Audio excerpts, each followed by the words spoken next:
아시아 복음화를 위한 기도로 시작하도록 하겠습니다. 성부와 성자와 성령의 이름으로 아멘. 삼위일체 하느님, 감사와 찬미와 흠승을 받으소서. 께서는 저희 선조들로 하여금 마음을 다하여 창조주 성부를 공경하고 힘을 다하여 구세주 성자의 복음을 전파하며 생명을 바쳐 성아주 성령의 진리를 실행하여 구원을 얻도록 이끌어 주셨나이다. 저희도 주님의 구원을 전하려 하오니 선교의 열정을 지닌 일꾼들을 보내주시고 건강과 지혜와 언어의 은사를 내리시어 은총으로 모든 어려움과 고통을 극복하고 아시아 민족의 복음화에 헌신하게 하소서. 우리 주 예수 그리스도를 통하여 비나이다. 아멘. 성부와 성자와 성령의 이름으로 아멘. 자, 오늘 그럼 강의를 시작해 보도록 하겠습니다. 지난 시간에 조금 시간 문제도 있고 그래서 중간부터인데요. 일단은 오늘은 중간부터 들어가는데 지난번에 말씀드렸던 부분들도 있는데 어쨌든 이렇게 좀 이어가면서 얘기를 나중에 조금 이해가 좀 쉽도록 한번 진행을 해보도록 할게요. 이건 지도는 지난 시간에도 보여드렸었던 것 같은데, 일본 교회사에서, 여기 이 지역이 굉장히 중요한 거죠. 큐슈, 지금의 큐슈 일대가 굉장히 중요하고, 이쪽으로 먼저 들어오셨었던 거죠. 선교사 분들께서 이쪽으로 들어온 데에는 나중에도 뒷부분에서 좀 설명을 하겠지만, 이게 이제 콜럼버스에 의한 대항해가 시대를 열었던 것들이 영향이 있어요. 그래서 그 콜럼버스에 의한 대항해로 배들이, 그러니까 남만무역이다라고 일본에서는 명명을 했는데, 이 이제 그 대항해 물결이 인도라든가 중국이라든가 이런 곳들의 시장을 이제 목적으로 오면서 이분들이 함께 이제 일본으로 올 때는 인도에서 가까운 이 큐슈 지역으로 오면서 이때는 항상 그 대항해 시대는 카톨릭을 빼놓고는 설명이 안 되거든요. 그러니까 그 선교라든가 전교를 위해서 복음을 전파하기 위한 그 흐름이 바로 이 거대한 그 근대사, 그러니까 세계사의 어떤 대격변을 연 거기도 하기 때문에 이쪽 지대가 굉장히 중요하고, 그래서 지난번에 이 중에도 일본은 저희하고는 다르게, 그러니까 조선이나 중국하고 다르게 영주가 있다라고 이야기를 했었어요. 그러니까 우리는 중앙집권제였었죠. 그러니까 중앙에서 과거 관료제를 통해서 관료를 파견하는, 그렇기 때문에 중앙집권이 굉장히 강한 체제라면 일본은 봉건제의 형태로 영주들이 각각 굉장히 독자적으로 움직이고 있었고, 더군다나 이 시기는 일본은 전국시대에 해당된다.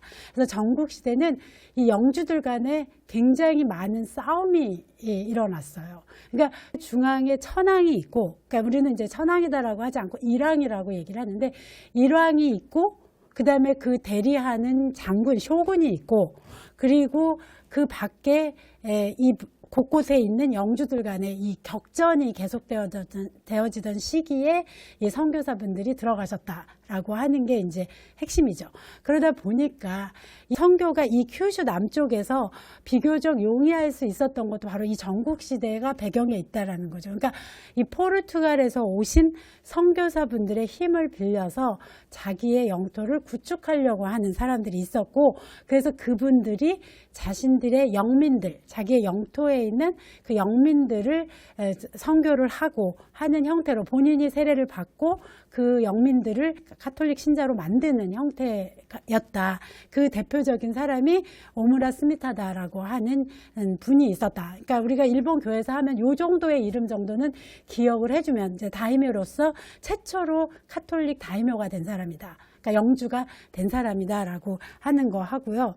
그리고 이제 아리마 하루노부라고 하는 사람이 또 있었어요. 이 사람도 이제 아까 그 지도 쪽에서 그 제가 노랗게 표현했던 거 분고라고 하는 지역 혹시 보셨는지, 그 지역의 영주였던 사람인데, 이분 같은 경우는 이제 카톨릭 신자가 돼서 굉장히 적극적으로 선교를 진행을 하게끔 뭐 학교도 세우게 하고 뭐 여러 가지 활동을 했지만 이제 중앙에 나중에 이제 여러분들이 도쿠가와 이에야스를 들어보셨을 텐데 도쿠가와 이에야스 때에 탄압을 받으면서 결국은 유배 가서 이제 죽음에 처하게 돼요. 그러니까 좀 복잡한 사안들이 있는데 이 사람 같은 경우 되게 흥미로운 건 유배지에 이 사람을 불상으로 모신 거죠. 그러니까 일본의 카톨릭이 도쿠가와 이에야스 정권이 들어서고 난 다음에, 그러니까 즉 에도 막부가 들어서고 난 다음에 대대적인 탄압이 이루어지거든요. 대대적인 탄압이 일어나니까 카톨릭 신자들은 숨어 들어갔죠. 숨어 들어가는데 그 숨어 들어간 그 사람들이 자신들의 종교를, 그러니까 카톨릭을 유지하기 위해서 기존의 종교하고 결합하는 형태로 이루어지거든요. 그러니까 불상에다가 숨긴다라든가 이런 식의 모습이었는데 이 세윤지라고 하는 그 절에서도 그 아리마 하루노부를 기리는 불상이다라고 말하는데 그 불상의 손을 보면 손에 십자가 모형이 그려져 있는 거죠. 그러니까 어쨌거나 대대적인 탄압 때문에 감출 수밖에 없었지만 그 감추는 형태로 온전되고 있었다라고 하는 걸 알 수 있기 때문에 나중에 이제 이 코로나 전국이 좀 지나고 나면 저희가 같이 이런 곳에 순례를 해보면 굉장히 유의미한 시간이 되지 않을까 이런 생각을 하고요. 그러니까 보면은 이제 일본 지도를 봤을 때 이 빨간 부분이 그렇게 들어오셨던 최초에 이제 들어와서 이 지역에서 카톨릭 영주도 나오고 했었던 거고요. 또 하나는 그렇지만 선교사들의 목적은, 그러니까 지금 프란시스코 하비에르라든가 이런 분들의 목적은 코엘료 신부님이시라든가 이런 분들의 목적은 사실 일본 전역을 카톨릭화하는 게 목표였기 때문에 이 일본의 가장 핵심적인 권력은 어디에 있느냐라고 하면 교토에 있다라고 봤다라는 거죠. 그러니까 이 지도로 봤을 때 중간쯤에 해당하는 교토라고 하는 글자가 보이실지 모르겠어요. 그러니까 작아서 그런데 교토로 가서 일본 왕을 만나서 일본 전역에 그걸 선교를 위해서 노력을 하려고 했는데 이 지역은 만만치 않았다라는 거죠. 그러니까 큐슈 지역은 어쨌든 경제적인 것과 그런 대단히 약체인 그런 다이묘들이 살아남기 위해서라든가 이러한 요소들이 플러스 요인이 되었다면 교토는 조금 더 복잡하고 어려웠다. 그리고 지금도 교토 같은 경우는 일본의 도쿄에 사시는 분들도 그런 이야기를 많이 하세요. 교토는 되게 깍쟁이라고. 그래서 사귀기도 되게 어렵고 굉장히 그 난색을 표해요. 그래서 근데 그건 아마 자부심이겠죠. 그들이 그곳에 계속해서 일본의 왕실이 있었고 귀족들이 있었다라고 하는 교토인들의 자부심이 있을 거고 문화적으로 상당히 높은 수준을 이루고 있었던 곳이라는 거죠. 그렇기 때문에 기존의 문화가 굉장히 견고한 거죠. 굉장히 견고한 곳에 카톨릭이 들어가서 설득을 해야 되는 데는 상당한 어려움이 있었던 걸로 보여요. 그래서 이제 그렇게 얘기를 하는 거죠. 선교사의 자질이 굉장히 중요하다라고 하는 걸 하비에르 선교사가 올라가서 교토에 가보고 왕도 못 만나요. 만나주지도 않고 몰골은 너무, 그러니까 그 서유럽의 이제 선교사님들의 복장이 굉장히 검소한 거죠. 검소하고 이런 분들이 선물을 가지고 왔는데 사실은 대항해 시대 때에 유럽인들이 가지고 온 선물은 아시아에서는 별 의미가 없었어요.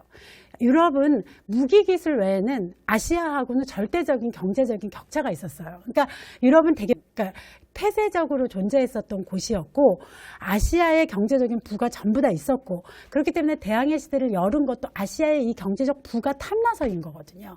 그래서 왔기 때문에 아시아 사람들은 서유럽인들이 가지고 오는 물건에 별로 흥미를 느끼지 못한 거죠. 그러니까 안 만나줬어요. 안 만나주니까 방법을 고민을 한 거죠. 어떻게 하면 만나서 선교를 할 수 있을까라고 하는 고민을 하다 보니까 굉장히 탁월한 사람이 필요하다. 그러니까 선교를 하는데 아주 대단히 탁월한, 그러니까 일본어도 되게 능통한 사람이 필요하고 그다음에 다양한 종교에 대한 지식이 있어야 된다는 거죠. 불교에 대한 지식도 있어야 되고 뭐 유교에 대해서도 알아야 되고 이런 것들을 전부 다 아는 뛰어난 인재가 필요하다라고 하는 인식을 갖게 됩니다. 그래서 스님의 질문에 일단 답해야 된다는 건 뭐냐면 이 당시에 불교는 지금처럼 우리도 불교가 고려시대 때는 굉장히 강하게 정치권하고 결탁되어져 있었죠. 근데 지금 이제 조선시대 때 탄압을 받으면서 산속으로 들어가서 정치에 직접적으로 개입하지 않는다라면 이때는 스님들이 굉장히 중요한 문화의 담당자이기도 했고 일본의 정치를 좌지우지하는 사람들이었어요. 그렇기 때문에 스님들하고 종론, 그러니까 종교적 논쟁을 해서 이겨야지만 됐다라는 거죠. 그러면 그때 당대 일본에서 최고의 교양을 가진 사람들이 스님이었기 때문에 이 스님들의 질문에 답할 수 있을 만큼의 학문을 갖춘 사람들이 필요하고 철학에도 대단히 능통해야 되고 변증법도 뛰어난 사람이어야 한다. 그래서 불교가 지닌 모순을 지적할 수 있는 사람이 와야 한다라고 하는 의식을 가지고 하비에르 신부님이 돌아가시게 되죠. 신부님은 그런 이야기도 있어요. 그러니까 와서 일본인들을 선교를 하고 설득을 하려고 하는데 일본 사람들의 얘기 중에 그런 얘기가 있었대요. 만약에 이것이 절대적인 진리라면 그때 당시에 세계의 중심은 중국이었거든요. 그러니까 지금 한국은 중국에 대한 혐중감염이 너무 심해서 중국이 그렇게까지 엄청난 문명을 가지고 있었던 나라다라고 하는 것을 동의하지 않으려고 하는 경향이 있는데 실제로 세계 최강대국은 그때 당시에 중국이었어요. 그리고 이렇게까지 유럽의 선교사들의 힘을 얻어서 이 대항해를 연 이 사람들이 강렬하게 원했던 물건은 대부분 다 중국에 있었어요. 그래서 중국의 이 문물이 너무나 탐났기 때문에 왔었기 때문에 세계의 중심이 중국인데 그 절대적인 카톨릭의 진리를 중국에서 왜 이렇게 진리라면 중국에서 이것들이 인정되지 않고 중국에는 왜 이것들이 전해지지 않았냐라고 하는 의문을 제기하는 거예요. 그렇기 때문에 하비에르 신부님이 생각할 때 그러면 여기가 세계 이곳에 아시아의 중심은 중국이기 때문에 중국을 선교해야 되겠구나. 그래서 일본보다 중국이 더 급하구나라는 생각을 하시면서 일본에는 한 2년 정도 머무르다가 중국으로 가서 결국은 중국의 상천도라고 하는 섬에서 그 꿈은 본토로는 못 들어가신 거죠. 그거는 본토로 들어가는 일은 조금 더 뒤에 일어나요. 그래서 예수의 선교사들이 조금 더 뒤에 들어가서 아담샬이라든가 이런 분들이 들어가시게 되는데 이 아담샬은 우리 한국사하고도 되게 밀접하게 연결되어져 있는 게 소현세자라고 혹시 들어보셨는지 모르겠어요. 그래서 소현세자는 중국으로 이제 청나라하고 전쟁에서 인질로 잡혀갖고 중국으로 갔는데 가서 아담샬이라고 하는 선교사를 만나서 교류를 하거든요. 그래서 굉장히 거기에 심취되셔요. 그래서 서양의 그런 천문학적 기술이라든가 이런 거를 매력을 느껴서 성화도 받아오시고 이 카톨릭 이런 교리서 같은 것들도 직접 보시고 이렇게 했는데 그러니까 조선이 가지고 있는 폐쇄성이 결국은 이제 이분은 증거는 없어요. 심증만 있고 돌아오셔서 2달 정도 지나가지고 독살됐다라고 하는 얘기가 되게 강하게 이제 그 시신의 모습을 봤을 때는 그렇게밖에 볼 수 없다 이렇게 이야기를 하는데 증거는 나오지 않았고 누가 죽였냐라고 했을 때도 뭐 인조가 죽였다라고 하는 얘기도 있지만 그러니까 아무래도 세력이죠.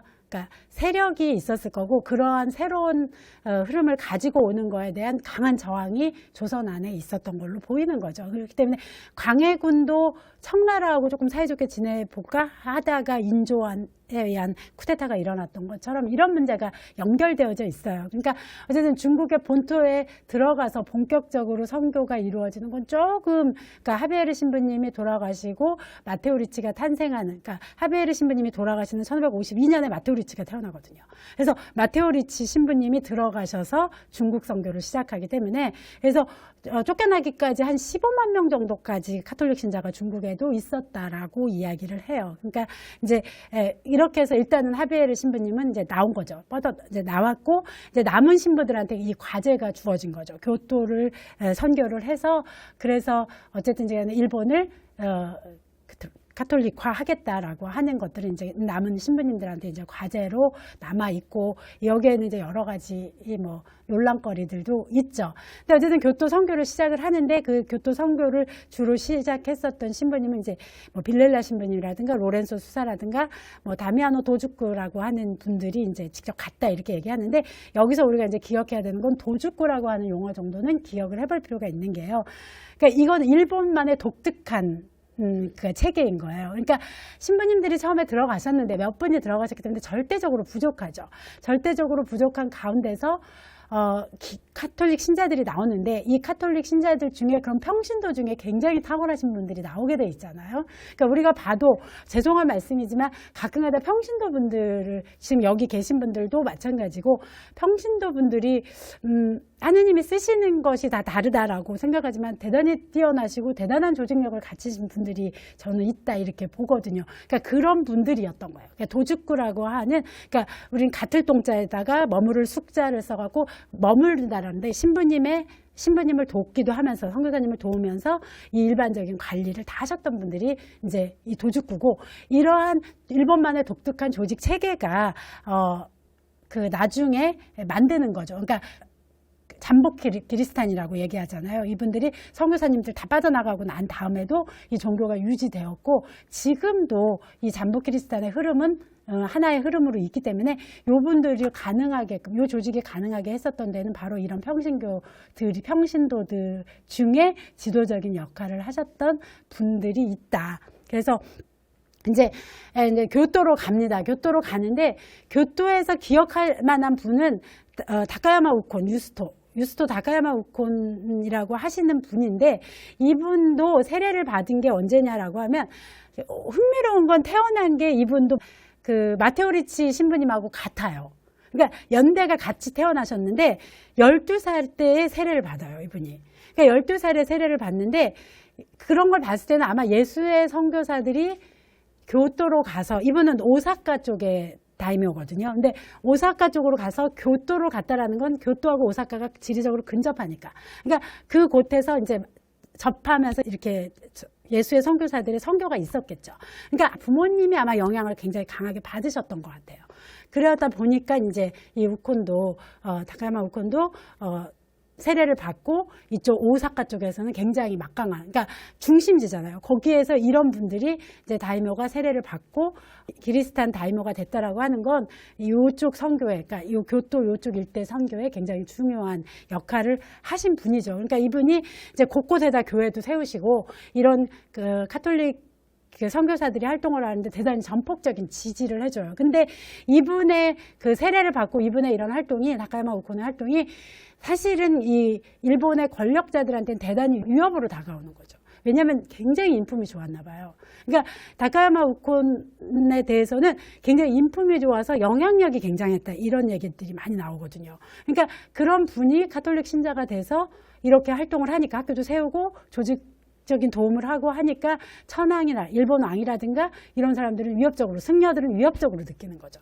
위협적으로 느끼니까 당연히 뭐 이렇게 이분에 대한 뭐 견제도 들어가고 뭐 여러 가지 조치들이 취해지는 거죠. 그래서 결국은 이제 이런 사람들을 나중에 이제 뭐 임진왜란, 정유재란 일으킬 때 대거 옮겨가게 해서 이 전쟁에 참여해서 거의 초토화되다시피 하잖아요. 그러니까 뭐 고니시 유키나가라든가 이런 사람은 다 들어봤잖아요. 그러니까 이런 분들이 다 카톨릭 다이묘였거든요. 그래서 굉장한 영향을 미치는 요 다카야마 우콘이 탄생을 했고 이분은 이제 뭐 이런 그림들이 남아 있어요. 이런 모습이었다. 그래서 요 다카야마 우콘은 굉장히 믿음이 좋으셨던 분이고 사실은 아까 말씀드렸던 것처럼 일본에서 카톨릭 다이묘가 되셨던 분들에 대해서 정말 순수한 어떤 종교적 신념에 의해서 됐느냐라고 하는 의심을 하시는 분들도 있지만 다카야마 우콘만큼은 정말 이 종교적 신심이 정말 너무나 이렇게 존경할 만한 분이셨던 것 같아요. 그러니까 이렇게 이분을 기리는 그러니까 오사카 쪽이에요. 다카스키라고 하는 곳은.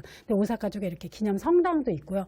결국은 도쿠가와 이에야스 시대에 이분 쫓겨나요. 그러니까 영지 전부 다 몰수당하고 그래서 너 배교를 하라라고 얘기하는데 이분은 그 영지 다 몰수당하고 결국은 쫓겨나는 쪽을 선택을 해요. 그러니까 종교를 유지를 하신 거죠. 그래서 이분이 이제 마닐라로 가셔요. 그래서 마닐라로 가갖고 이 마닐라에서도 대단한 이런 신자로 굉장히 숭앙을 받는데 연세가 좀 있으셨던 거죠. 63세 정도 연세여갖고 그 노후한 몸이 이기지를 못하고 이제 거기서 이제 돌아가시죠. 그래서 이렇게 마닐라에도 이 다카야마 우콘의 기념상이 있고요.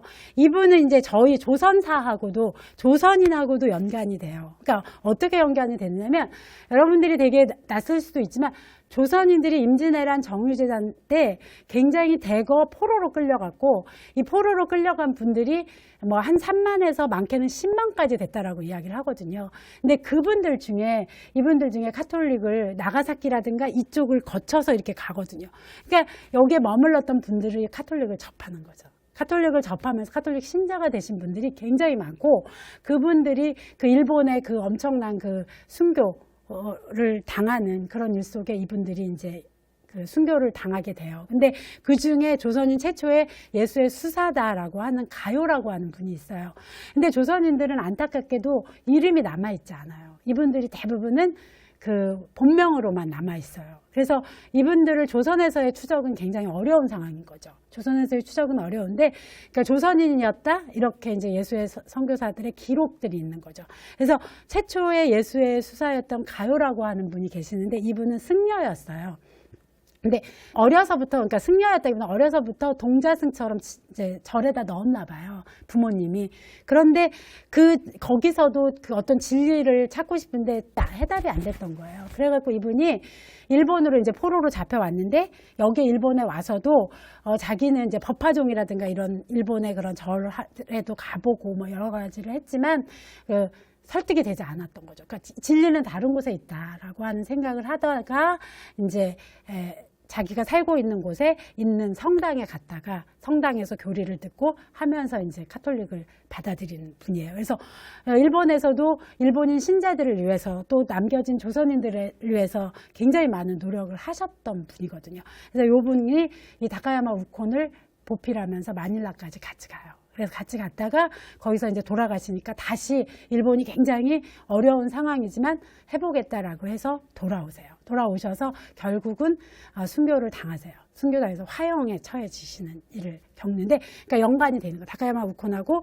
조선인 신자하고도 이렇게 연동되어져 있다라고 하는 것 정도는, 그래서 우리가 이렇게 예수의 수사였던 분들, 가요 이런 분들 정도는 좀 기억을 해주는 게 되게 필요하겠죠. 신심이 굉장히 좋았다라고 이렇게 얘기하거든요. 남겨진 조선인들에 대한 기록들을 보면 이분들 외에도 몇 분들 있지만 예수의 그 선교사님들의 기록이잖아요. 그 기록 속에서 굉장히 주변을 그 하느님의 자녀로 모범이 되는 그런 모습들을 많이 보였다, 이렇게 얘기들을 합니다.